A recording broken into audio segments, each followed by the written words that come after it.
one of the most powerful women of the Ottoman Empire. Within the grand walls of the palace, a master of intrigue, a political genius, a formidable mother sultan rises. Safiye Sultan, born in Venice, she journeyed into the heart of the Ottoman court. Her beauty captivated, her intelligence outwitted rivals, and her political influence shaped sultans. But who was she, really? Which palace intrigues did she mastermind? How did she secure her power at the heart of the Ottoman throne? In this video, discover the extraordinary story of Safiye Sultan, a woman who rose through grandeur and shadows alike.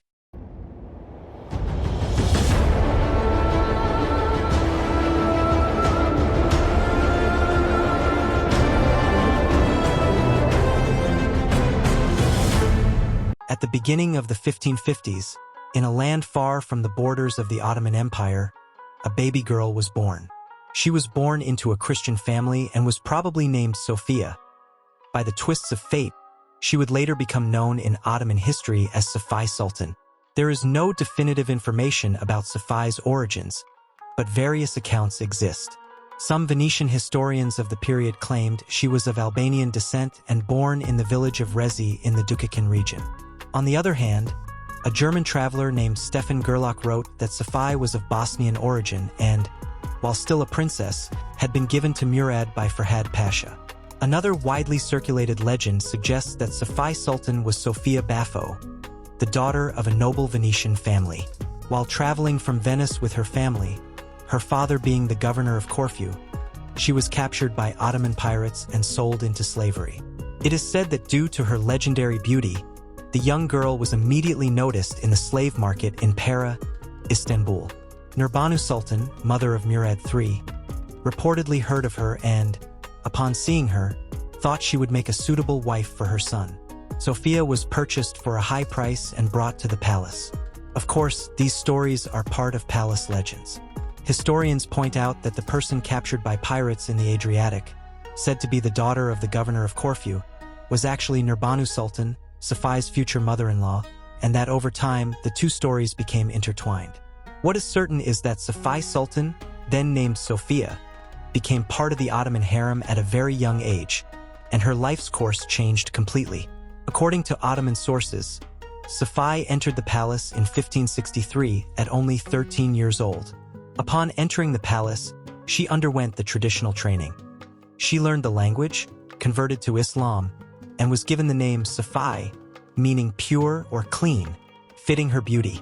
Her destiny would be sealed the moment she met Prince Murad, son of Sultan Selim II. Even as a candidate concubine in the palace, Safiye impressed those around her with her grace, elegance, and intelligence. According to Ottoman palace traditions, she quickly rose among the select girls presented to the princes and soon caught the attention of Prince Murad. One day at the princely palace in Manisa, the young girl presented to Prince Murad was Safiye herself. According to legend, when she was brought before him, she wore an embroidered princess kaftan, her face showing both fear and curiosity. Murad, in his early 20s and serving as heir while governing Manisa, was mesmerized by the slender, golden-haired Venetian beauty. Safiye stepped in slowly, her eyes lowered. When Prince Murad approached, their eyes met for a moment, and it seemed a silent bond was formed. Murad admired her delicate features and posture, while Safiye noticed the surprisingly gentle gaze of the powerful prince. Following this first encounter, Murad took Safiye into his harem and made her his most favored concubine. After her training and probation in the harem, she officially became Murad's favorite around the age of 15. Murad did not take any other woman and devoted all his affection to Safiye, so she quickly rose to the rank of Hasiki Sultan. Safiye, who had secured a place in the prince's heart, was no longer an ordinary concubine but the future chief consort. The days of Murad and Safiye in Manisa were filled with love and devotion. On May 26, 1566, Safiye gave birth to a son, Prince Mehmed, further strengthening their bond. The birth of Mehmed, the young prince's first child, firmly established Safiye's position in the palace. She took pride in being the mother of the prince's first and, for a long time, only son. In the following years, She also gave birth to daughters Is Sultan and Fatma Sultan, demonstrating her influence over the dynasty by providing both male and female heirs. During this period, Prince Murad showed no interest in any other woman. Remarkably, according to Ottoman palace traditions, he remained effectively monogamous during his princely years and took no other concubines besides Safiye. The young prince was so devoted to Safiye's love and loyalty that it was as if they had created their own small family in Manisa. The year 1574 would again change Safiye's destiny. That winter, Prince Murad's father, Sultan Selim II, passed away, and Prince Murad was called to Istanbul to ascend the throne. Safiye accompanied her beloved husband to Topkapi Palace. She was no longer merely a prince's favorite, but would become the chief consort of Sultan Murad III. Upon arriving in Istanbul, Safiye Sultan officially assumed her position as Bahasiki Sultan in the court protocol. As she stepped through the gilded gates of Topkapi Palace, Safiye felt a whirlwind of emotions. She knew that with Murad's ascension to the throne, his power would reach its peak. Yet the palace's grandeur and its unknowns made her heart tremble. The massive Topkapi complex stretched before her, with its domes, marble courtyards, and the high walls of the harem, both enchanting and intimidating her. Draped in a silk faris and a veil adorned with precious stones, she was led to the harem chambers under the guidance of the new Valide Sultan, Nurbanu. She was now at the heart of the Ottoman Sultanate. With her beauty and intelligence, she had entered a path that would influence not just one man, but the destiny of an entire empire. In the early years of Murad III's reign, Safiye Sultan gained an unprecedented influence within the Ottoman palace. As the young and favored wife of the Sultan, she began to stand out both due to her personal influence over Murad and her input on state affairs.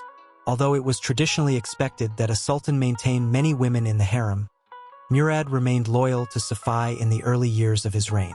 During this period, Safiye's status in the palace was akin to that of a legal wife.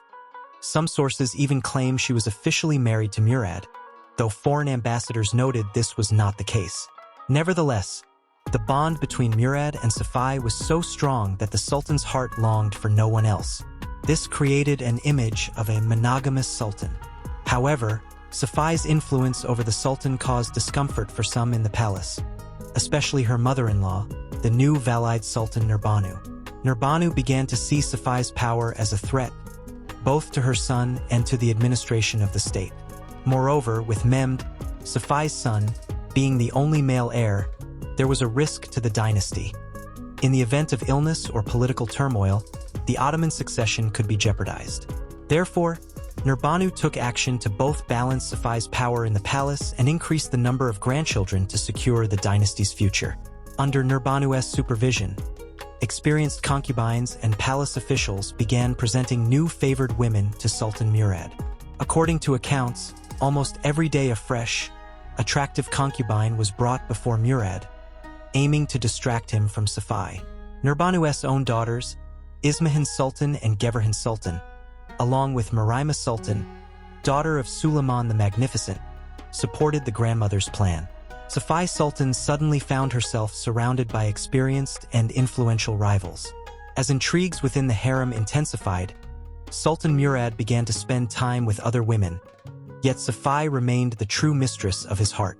Though the palace women tried to undermine her, Murad's eyes continually sought his favorite Hasiki. While Safiye felt the pain of her husband's attention being divided, she maintained her composure. She greeted Murad with affection and wise words every time he returned. An invisible bond between them ensured that despite the many beautiful women in the harem, Murad repeatedly returned to Safiye. However, these were not easy years. Safiye saw Murad's attention occasionally diverted due to jealousy or political motives.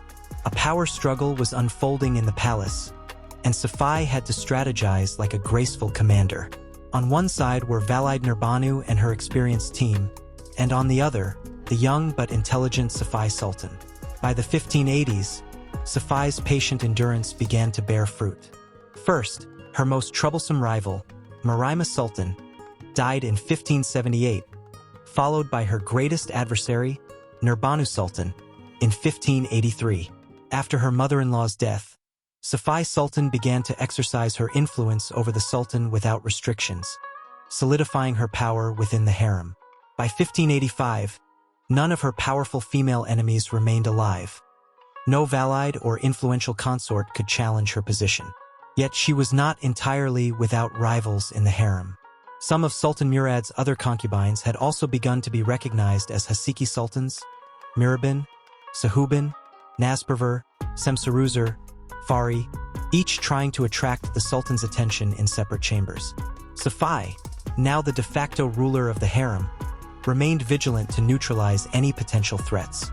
Among her greatest supporters were two key eunuchs in the palace: Kapiaga Gazanfer Aga and Durasid Aga Osman Aga, the harem's chief administrator. With these loyal servants, no decision in the harem, or even in state matters, was made without Safiye's input. Following the death of the experienced Grand Vizier Sokullu Mehmed Pasha in 1579, Sultan Murad did not object to Safiye filling this gap.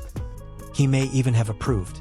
In the final years of Murad's reign, Safiye Sultan shone not only as the ruler of the harem, but also as a powerful figure shaping palace politics.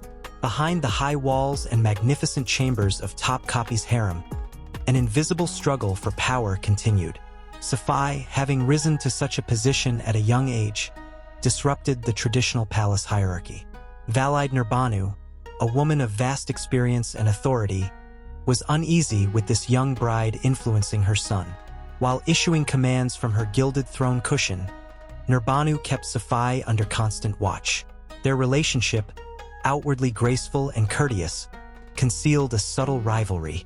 Safiye always showed respect and deference to her mother-in-law, but she was aware of Nurbanu's intentions to diminish her influence. Nurbanu, recognizing Safiye's beauty and intelligence, perhaps saw a shadow of her own youthful rival in the young Haseki.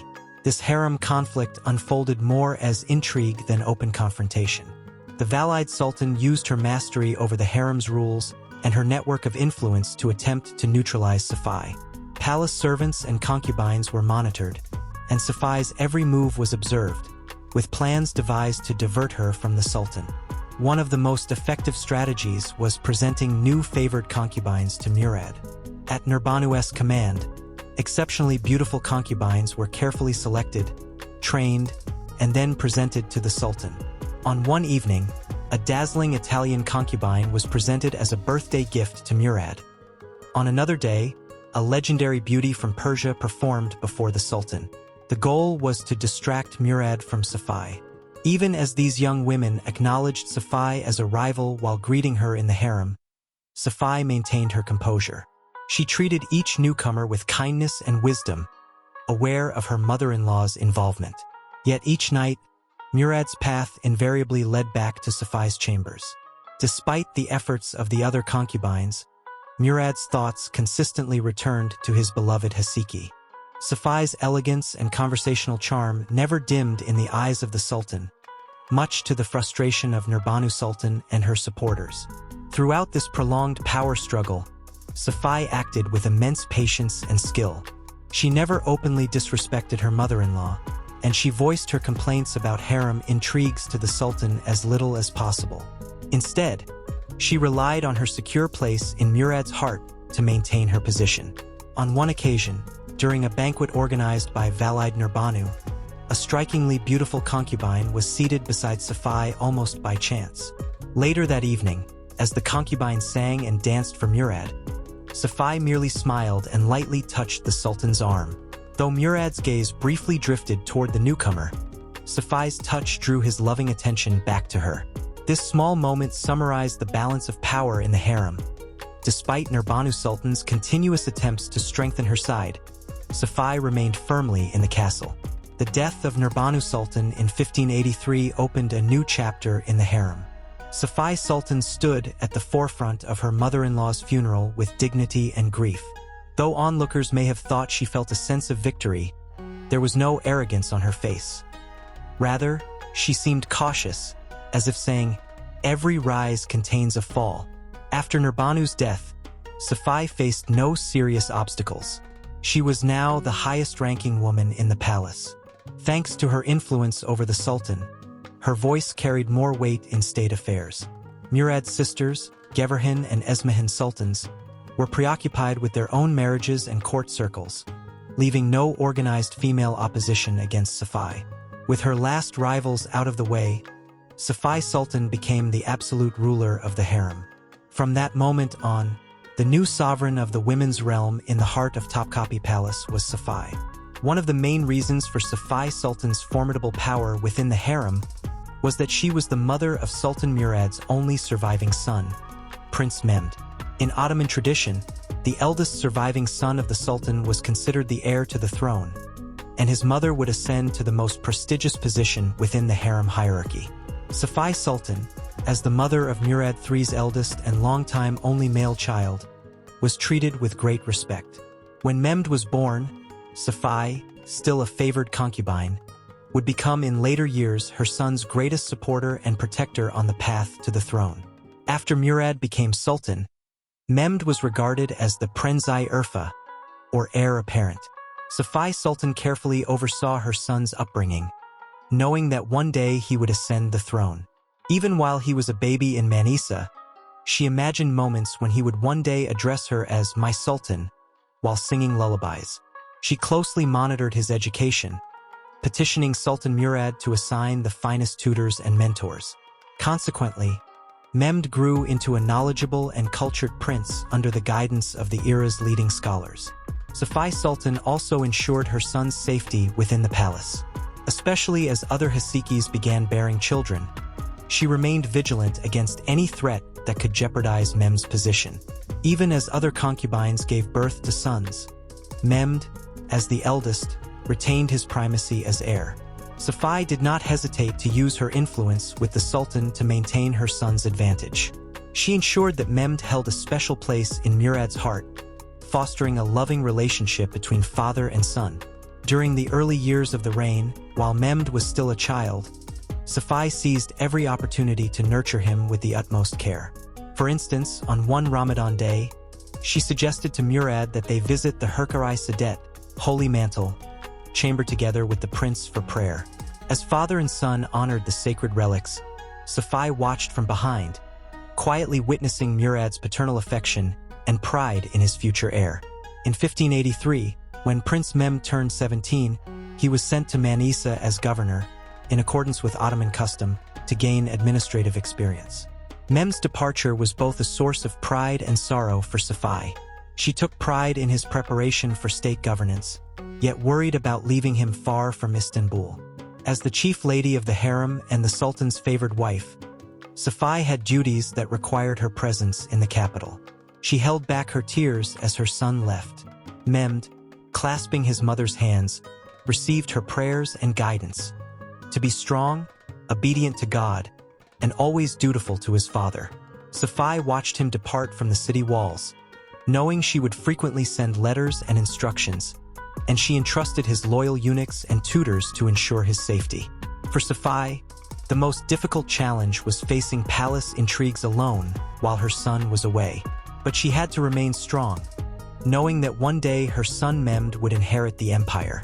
Until that day, she had to protect both her position and her son's rights. During the final years of Murad III's reign, while Mehmed gained experience in Manisa, Safiye reached the peak of her power in Istanbul. The moment she had dreamed of since earning her husband's affection was near.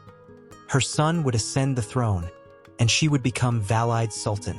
In early 1595, when Sultan Murad III fell ill, Safiye was torn between the grief for her beloved husband and the need to maintain political balance within the state. Watching the palace physicians come and go, she prayed inwardly, "O Lord, grant my sultan healing." Yet fate was approaching. In January 1595, in one of Topkapi Palace's dim chambers, Murad III drew his last breath. Safiye Sultan experienced one of the greatest shocks of her life. The man with whom she had shared years, raised children, and who had elevated her from a concubine to one of the most powerful women in the empire, was gone. Overcome with grief, she quickly donned a mantle of composure and acted. For now her son Mehmed needed to ascend the throne. Mehmed was in Manisa at the time, and news was delivered swiftly and secretly. Safiye ensured that all precautions were taken to bring her son safely to Istanbul. Her years of experience told her that the death of a sultan could spark chaos, threatening the younger members of the dynasty. Fortunately, Prince Mehmed arrived in the capital without incident and ascended the throne. After his father was interred in the courtyard of Hagia Sophia, Mehmed received the oath of allegiance as the new ruler of the Ottoman Empire on January 27, 1595. Safiye Sultan watched the ceremony with tears but also pride. Her son was now sultan, and she would become the most influential person behind the throne. The first act of Mehmed III's reign was one of the bloodiest in Ottoman tradition.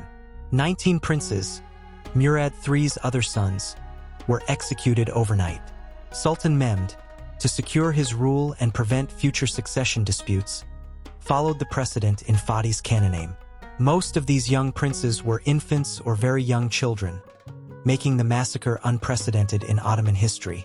Throughout this bloody night, Safiye Sultan remained in her quarters, praying and enduring the pain. Though the order came from her son, she understood the necessity of the tradition for the survival of the state. Even so, the weight of grief settled heavily on her heart. By dawn, having ensured her son remained the sole male heir, Safiye found some relief, though mourning the loss of so many innocent lives. With Mehmed's accession, Safiye Sultan rose to the position of Valide Sultan, the most powerful position attainable by a woman in the Ottoman Empire. She now became the absolute ruler of the harem and the undisputed leader of the women's world. In the harem protocol, she was first in precedence, considered second only to the sultan in influence and authority. Upon Mehmed III's ascension, he increased his mother's allowance to 3,000 aki per day, compared to 2,000 aki during Valide Nurbanu's time. This increase was a symbol of Safiye Sultan's influence over her son. Indeed, Mehmed relied heavily on his mother in state affairs, seldom making decisions without her counsel. Though young at 29, Mehmed III was inexperienced in ruling such a vast empire. In this period, the presence of an sultan as experienced as Safiye was invaluable. She became a trusted advisor, a decisive voice, and a guiding figure behind the scenes. From Grand Vizier appointments to bureaucratic reassignments, her consent or recommendation carried significant weight. State officials could not expect promotions without her approval, and even Istanbul's citizens and palace staff sought her favor for their petitions. Sometimes, as Safiye rode her carriage through Istanbul streets, desperate people would stop her to present petitions or seek assistance. While Hurrem Sultan and Nurbanu Sultan had wielded significant influence before, Safiye Sultan's power reached unprecedented heights. During her son's reign, she became the unseen partner in governance. In 1596, when Sultan Mehmed departed for a campaign against Austria, he entrusted a treasury worth approximately 1 billion aki to her control. While the Sultan was away, Safiye Sultan personally oversaw most appointments and state affairs. Yet such unbounded power inevitably provoked resentment among certain circles. Those displaced within the palace bureaucracy, those who could not advance without bribery, and especially members of the military, began to see the Valide Sultan as one of the responsible parties. Safiye Sultan exerted her influence not only in domestic politics but also in foreign affairs. Having corresponded with foreign rulers since the time of her husband Sultan Murad, Safiye further developed these relationships after becoming Valide Sultan. Notably, her friendly correspondence with Queen Elizabeth I of England has gone down in history as an interesting anecdote. In 1593, Queen Elizabeth sent Safiye Sultan a precious portrait adorned with jewels. In return, Safiye gifted the queen a silver-embroidered kaftan, as well as intricately embroidered handkerchiefs and belts in gold and silver thread. These reciprocal gifts and letters demonstrated Safiye Sultan's role as a diplomatic actor. The English ambassador Edward Barton was able to influence Istanbul appointments through the gifts he presented to the Valide Sultan. In 1599, when Queen Elizabeth gifted Safiye an elaborately decorated European-style carriage, Safiye rode this unprecedented vehicle through the streets of Istanbul, astonishing the populace with its grandeur. Meanwhile, Safiye Sultan maintained close relations with the Republic of Venice. Like her mother-in-law Nurbanu, she supported Venetian interests and accepted valuable gifts offered by Venetian ambassadors. Venetian ambassador Matteo Zane described Safiye Sultan in his reports as a woman of her word, trustworthy. Noting that ambassadors knew how to obtain what they desired from her without offering gifts first. Through these connections, Safiye Sultan became the principal supporter of the Venetians within the palace. However, Safiye Sultan's nearly unlimited power in the palace eventually had dangerous consequences. Allegations of financial corruption and self-interest caused unrest in the central administration. One of Safiye's closest aides in the harem was Esperanza Malchi, a woman of Jewish origin who served as secretary and steward for the Valide Sultan. Esperanza managed outside communications on behalf of Safiye, negotiated gifts with ambassadors, and even administered portions of state revenues. On April 1, 1600, the anticipated explosion occurred. Citing declining currency value and economic hardships, a group of Janissaries launched a revolt. The insurgents openly targeted the Jewish Kira woman. They dragged Esperanza Malchi and her son out of the palace and brutally murdered them. Believing Safiye Sultan to be behind the violent lynching, the rebels directed their anger toward the Valide Sultan. Shouts of "We want the Valide Sultan" echoed around the palace. For the first time in her life, Safiye likely felt a serious threat to her life. Her son, Sultan Mehmed III, had to promise to pacify the insurgents to protect his mother, and only then did the anger subside. Safiye Sultan had narrowly survived a major crisis, realizing that she would henceforth need to act with even greater caution. By 1603, another wave of unrest targeting Safiye Sultan erupted. This time, the turmoil stemmed from a power struggle between Grand Vizier Yemisai Hasan Pasha and Sheikh Al-Islam Sanullah Effendi, placing Safiye in a difficult position. Factionalism within the state leadership fueled discontent among the populace and the army, once again directing attention to the influence of the Valide Sultan. During the uprising in Istanbul, rebels demanded Safiye Sultan's exile. Once again, her son Sultan Mehmed made a painful sacrifice to protect his mother. He had two of Safiye's most trusted eunuchs, Gazanfer Aga and Osman Aga, the key figures in the harem, dismissed and executed, their heads delivered to the insurgents. This was indeed a bitter act by Mehmed to safeguard his mother, as these eunuchs were her right-hand men within the palace. Despite this, Safiye Sultan was determined not to lose her power. Shortly thereafter, she clashed openly with Grand Vizier Yemisai Hasan Pasha and secured his execution by the Sultan. Safiye Sultan, a force like a storm at the top of the state, had now eliminated the last powerful official who could have opposed her.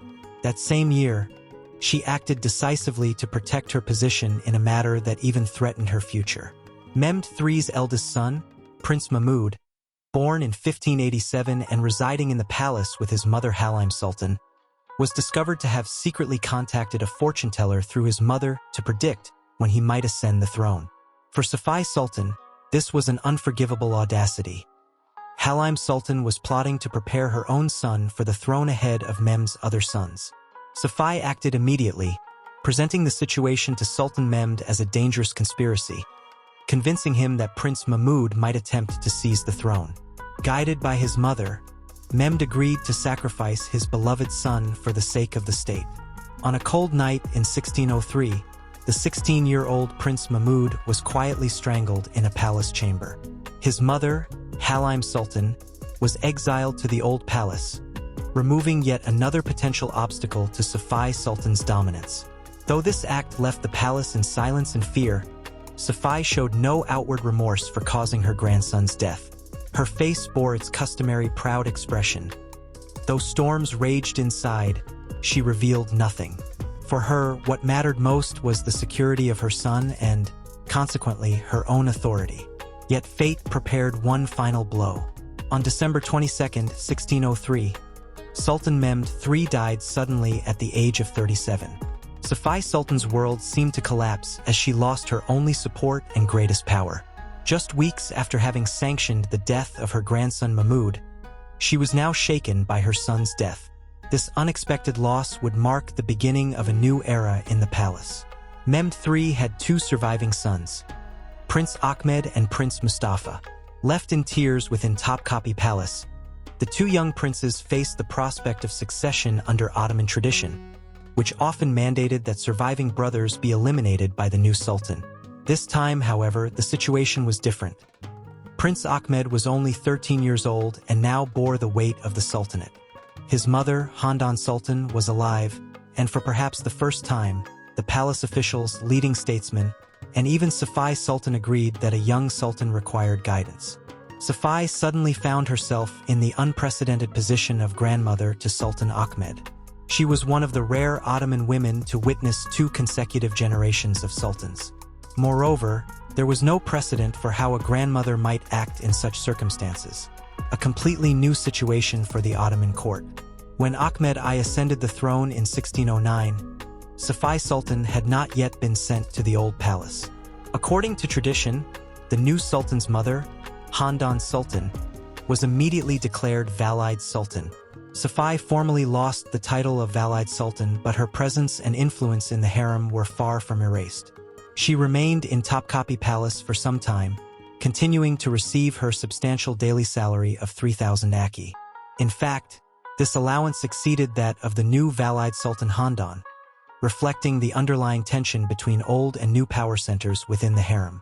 It was as if there were 2 Valide Sultans in the palace, one young and inexperienced, Handan Sultan, and the other, Safiye Sultan, who had devoted years to state affairs. Naturally, such a dual-headed harem structure could not last. In Ottoman custom, there was no official title of Grand Valide Sultan. Such a position would only emerge years later during the era of Kozum Sultan. At the beginning of the 17th century, the solution was to remove the former Valide Sultan from the palace. Indeed, before long, the advisors of the young Sultan Ahmed and his mother Handan Sultan decided to send Safiye away. On January 9, 1604, a grand procession was held in Istanbul. Safiye Sultan, accompanied by her long-serving concubines, attendants, and slaves, was escorted out of Topkapi Palace. This, in a sense, was her last display of power. The convoy, 100 strong and consisting of horses, carriages, and camels, made its way to the old palace on the other side of the city. Citizens lined the streets to witness the magnificent procession. Some may have sensed, while others may not, that they were witnessing the end of an era. According to legend, as Safiye Sultan left the palace she had devoted so many years to, she cursed and swore at her grandson in resentment.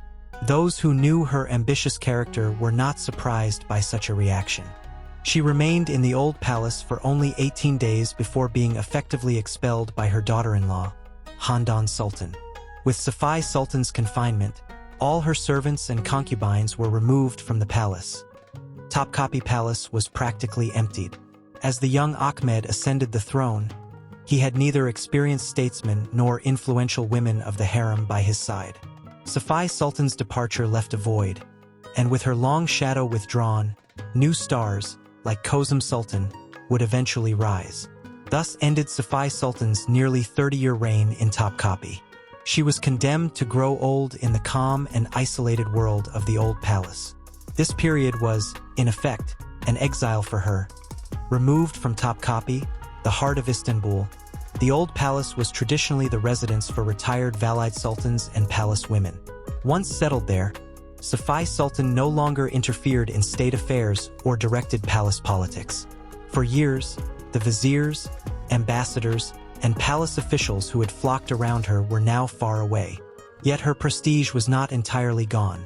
As the grandmother of the Sultan and former Valide Sultan, she was regarded as a venerable elder of the Ottoman dynasty. She lived with her retinue in the quarters allotted to her in the old palace. Occasionally she received news from Topkapi or from her grandchildren and was perhaps permitted to see them. However, power had long left her, and the new female actors of the era had taken the stage. Even when Handan Sultan, the new Valide, died young in 1605, Safiye Sultan did not return. The protocol allowed no place for grandmothers, and the Ottomans never considered recalling a retired Valide Sultan. As Safiye Sultan walked through the serene courtyards of the old palace, she was acutely aware that an era had ended. As one of the brightest figures of the so-called Sultanate of Women, she had to come to terms with the conclusion of her own reign. In her retirement, she observed developments in Istanbul from a distance and lived with her memories. Though no longer active in politics, she continued to be respected as the matriarch of the Ottoman dynasty. While away from the palace, her son Mehmed III had ensured that her salary of 3,000 aki per day continued to be paid in the old palace. She still possessed vast wealth, which she tried to use for charitable purposes. During her years in the old palace, she devoted more time to prayer and philanthropy, regularly giving alms to the poor and settling the debts of imprisoned debtors. This may have been a form of atonement for past sins. In the final years of her life, ambition gave way to acceptance and tranquility. Safiye Sultan witnessed the reigns of her two grandchildren, Sultan Ahmed and, for a short time, Sultan Mustafa. By the end of 1618, Safiye Sultan was in her late 60s. In January 1619, during a visit from the old palace to the capital, she suddenly fell ill. Despite the immediate attention of her physicians, Safiye Sultan passed away that evening. The exact cause of death was not officially recorded, though given the suddenness, a heart attack or stroke was suspected. One of the most powerful Valide Sultans in Ottoman history had departed from this mortal world. At the time, the young Sultan Osman II had ascended the throne after Sultan Ahmed. Proper honors were accorded to the elderly grandmother of the dynasty, and her funeral was held with solemnity. She was interred beside her long-beloved husband, Sultan Murad III, in his mausoleum in the courtyard of Hagia Sophia. Thus, Safiye Sultan found eternal rest next to her husband, from whom she had been separated in life. The funeral was carried out with great decorum. Contemporary chronicles record that prayers were recited and the people of the old palace mourned. This powerful woman, both loved and disliked, left a lasting mark on history. Safiye Sultan also left tangible legacies. During her tenure as Valide Sultan, she prioritized charitable works and architectural projects, including commissioning the foundation of a mosque in Eminönü, Istanbul, on April 9, 1598, to bear her name. In the intimate world of women at the heart of an empire, she was both admired and reviled, whispered about in grand palace halls, and immortalized in street tales. During the era known as the Sultanate of Women, Safiye Sultan became a symbol of power, intrigue, diplomacy, and motherhood. The mysteries surrounding her origins and family only deepened her legend, inspiring novels and plays. In the centuries following her death, she was alternately criticized as the ambitious Valide who disrupted the state, and remembered with compassion as a devoted mother acting out of love for her children. Today, those walking in the courtyard of the new mosque in Istanbul may glimpse traces of Safiye Sultan's unfinished dreams. Her life tells a singular story, from concubine to the heart of an empire, and finally into quiet, solitary old age.